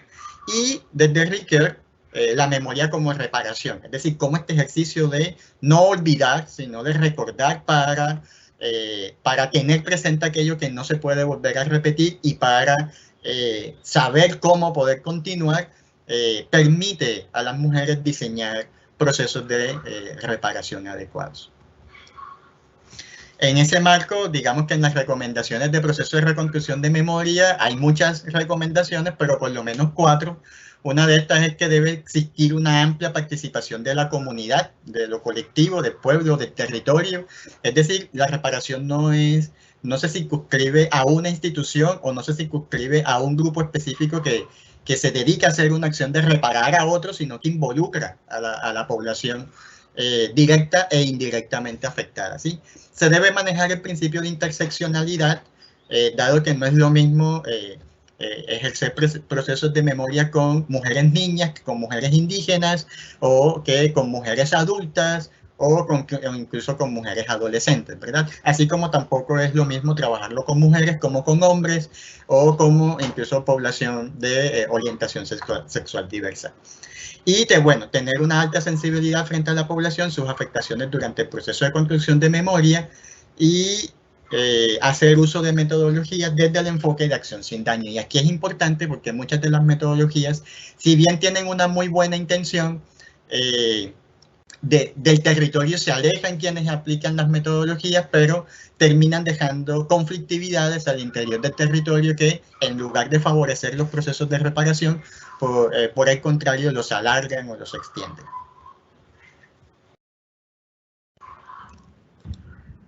Bueno, ¿por qué es importante entonces tener en cuenta la visión de las mujeres en la memoria? Primero, porque hacer memoria desde las voces de las personas históricamente excluidas, discriminadas y violentadas nos permite reconocer y hacer público cómo, por ejemplo, el conflicto ha afectado a algunos grupos específicos. Elizabeth Yelin señala que existe una memoria oficial. Esta memoria oficial se reconstruye a partir de la memoria colectiva, y la memoria colectiva tiene en cuenta las voces de las individuales, ¿verdad? Entonces, no tener en cuenta las voces de las mujeres en ese ejercicio de memoria individual no va a permitir que en la memoria colectiva que se está construyendo, que en la que de estos ejercicios participativos, de esa reconstrucción de la memoria, se vea visibilizada, ¿verdad? Y si logras visibilizarla en la memoria colectiva, esto debe trascender y convertirse en memoria histórica, que finalmente es la memoria oficial, la memoria que se nos cuenta. Y en esa memoria deben estar las voces de las mujeres.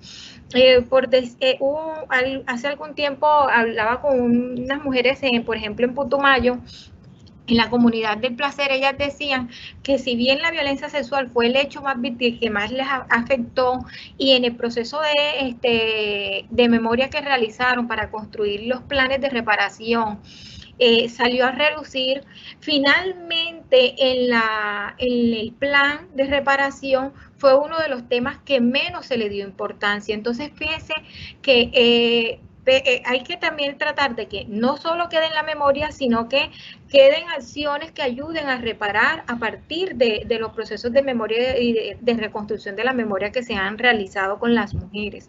Entonces, en este sentido, es necesario identificar cómo afectó a los hombres, cómo afectó a las mujeres, cómo afectó a la población con identidades de género diversas, ¿verdad? Cómo, por ejemplo, se establecieron en medio del conflicto formas de resistencia de los grupos de las mujeres, cómo se establecieron códigos de conducta para las mujeres, cómo se establecieron sanciones y disputas de las feminidades y de las masculinidades entre los grupos. También nos permitirá reconocer la importancia de escuchar a las mujeres, sus voces y su visión del pasado y del presente, dado que la historia no ha sido neutral para los hombres y para las mujeres.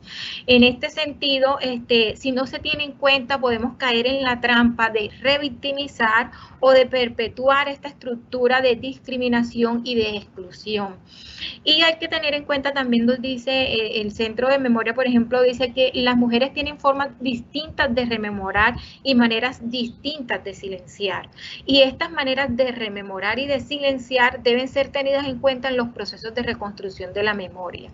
Y además es necesario reconstruir las voces desde las voces que no han sido escuchadas, ¿verdad? Reconstruir la memoria desde aquellas voces que han sido ocultadas, que nunca se han escuchado, para poder definir cuáles podrían ser, por ejemplo, las acciones de reparación. Adelante. La forma en que ha afectado el conflicto ha sido distinta, ¿verdad?, para todas las personas, y cuando se hacen ejercicios de memoria desde la perspectiva de las mujeres, primero ayudamos a que se conozca la historia, la experiencia y lo que ha significado la experiencia de conflicto armado para un grupo específico, para un grupo poblacional específico, y tener en cuenta incluso las diferencias que en relación con el enfoque interseccional se dan dentro del mismo grupo poblacional de mujeres. Hacer estos ejercicios nos ayuda a poner en la palestra pública los actos de violencia que se cometieron contra las mujeres por el simple hecho de ser mujeres en razón a su sexo, y que no fue lo mismo que se cometió, como les decía al principio, con los hombres, que las motivaciones de la violencia y de los hechos victimizantes que se cometieron contra las mujeres fueron específicos por su sexo y por su género. Nos permite activar la sororidad, y activar la sororidad es también crear redes de apoyo para las mujeres, unas nuevas redes de apoyo que en espacios donde, por ejemplo, si llegan a un territorio nuevo a producto del desplazamiento, entonces al crearse hacerse estos ejercicios, se crean unas redes de apoyo y de solidaridad para las mujeres en caso de que más adelante se puedan presentar otros hechos de violencia, ya sea producto del conflicto o producto de, por ejemplo, de la violencia de pareja. Ponen en marcha el aparato de justicia para brindar la protección, atención y acompañamiento a las víctimas. Finalmente, si un ejercicio de memoria no nos ayuda a hacer justicia, de nada sirve, ¿verdad? Porque se necesita entonces contar la verdad, garantizar que los hechos no se repitan y para garantizar que esos hechos no se repitan, entonces tienes que hacer unas acciones específicas de protección y de atención a las mujeres. Y obviamente también motiva a que las mujeres denuncian y que no queden estos casos en impunidad.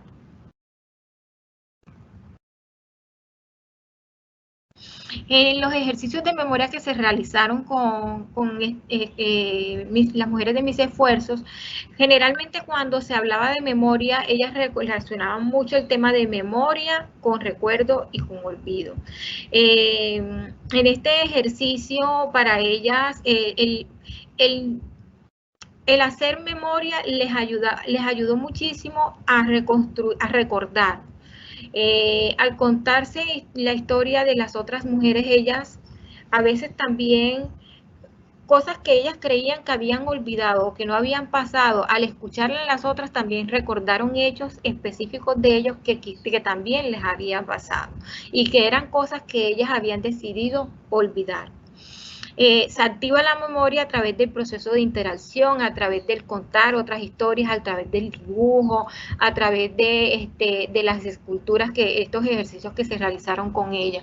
Y también esto les ayudó a muchas a sanar, porque aunque habían pasado muchísimos años después del hecho victimizante, esta situación, como les decía al principio, ellas en algunos casos habían recibido una que otra orientación psicosocial, pero no habían tenido un acompañamiento psicosocial permanente.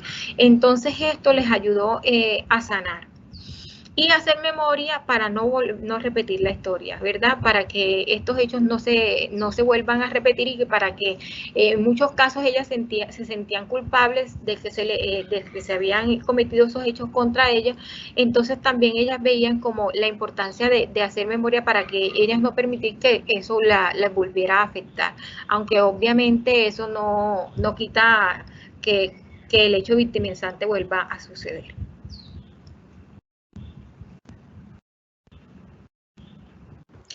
Bueno, y finalmente, ¿por qué es importante tener en cuenta el papel de las mujeres o qué hace relevante esto? Bueno, primero porque para las mujeres realizar procesos de reconstrucción de memoria significa remover episodios de dolor que no les están permitidos por la sociedad. Es decir, a la mujer se le pide que continúe con su rol de madre, con su rol de hija, con su rol de sustento, que se adecue a la condición contextual y que continúe con ese rol que ha sido asignado desde la infancia, en el que no hay espacio para remover esos episodios de dolor o para contar la historia silenciada, ¿sí? Y se asocia, digamos que todas las manifestaciones de este trauma no elaborado a una condición histérica de la mujer, como si realmente estos problemas de asertividad en la comunicación, estas dificultades de interacción, estas formas de relacionamiento no adecuado obedecieran al hecho de que es mujer y no a las condiciones psicosociales o a los traumas no elaborados que ha tenido que reprimir porque la sociedad no les permite un espacio en el cual puedan evidenciar, en el cual puedan liberarse de esta represión. Ahora bien, ellas reconocen que hay resistencia frente a procesos de reconstrucción precisamente por la estigmatización que hay a dedicar espacio del rol asignado, del rol obligado a este escenario íntimo y personal, pero saben que es lo que les va a permitir sanar heridas que les ha estado dejando el pasado. Finalmente, para cerrar, aquí es importante dejar claro que si bien es importante tener en cuenta la perspectiva de las mujeres en diferentes escenarios de reparación y de memoria, no solo se circunscriben a una petición de los objetivos de desarrollo sostenible, sino que va más allá, va conectado con un estilo particular de vida que involucra, digamos que las garantías de derechos a las personas por el solo hecho de ser personas, ¿sí?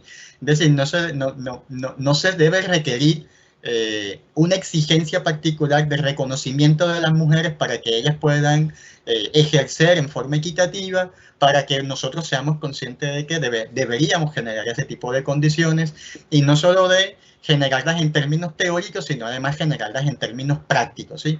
Que en la práctica, que en la vivencia cotidiana de estas mujeres, ellas sientan que tienen ese espacio, no porque se les ha regalado, sino porque es un espacio al cual ellas tienen derechos, ¿sí? No porque se lo tengan que asistir o que ellas tengan que lucharlo, sino porque simplemente tienen derecho a tenerlo, y a partir del goce efectivo de ese derecho, pues poder tener la posibilidad de sentirse dignificadas, aún a pesar de todo lo que hayan podido padecer en el marco del conflicto armado, ¿sí?